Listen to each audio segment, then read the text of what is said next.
এখানে এরা বলছিল 1986 সালে জ্যোতিবাবু এসেছিলেন বার্ডে, তারপরে এই কোনো মুখ্যমন্ত্রী এলেন 1986-তে, তাই তো? বললেন যে জ্যোতিবাবু এসেছিলেন তারপরে।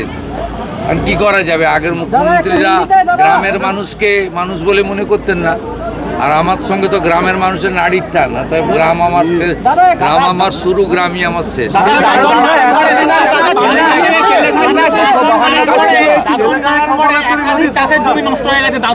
গোটা জেলায় রিভিউ করা হয়েছে, এটা সবঙ্গে করা হয়েছে যেহেতু ওয়ার্স্ট এফেক্টেড, কিন্তু গোটা জেলারই সবাই ছিলেন, জেলা শাসক, জেলা পুলিশ সুপার, সিএমওএইচ, জেলা পরিষদ, ইরিগেশন, পিএইচই, ইলেকট্রিসিটি, পুরো জেলাই ছিলেন এবং সব এমএলএরা ছিলেন। এখানে প্রায় 7-8 জন এমএলএ ছিলেন। কী করতে হবে ডিটেলসে বলে গেছি। আমার মনে হয় বিধায়করা সন্তুষ্ট, তাই তো?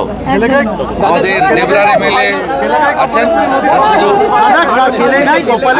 আর রাজেশ মাহাতো স্বাধীন দায়িত্বপ্রাপ্ত রাষ্ট্রমন্ত্রী, তাকে আমি রেখে দিয়ে গেলাম, আরও 2 দিন উনি থাকবেন সবাইকে বাড়ি না ফিরিয়ে দেওয়া পর্যন্ত, আর ক্রপ ইন্স্যুরেন্সের তালিকা তৈরি না হওয়া পর্যন্ত রাজেশ মাহাতো এখানে জেলা শাসককে নিয়ে মনিটরিং।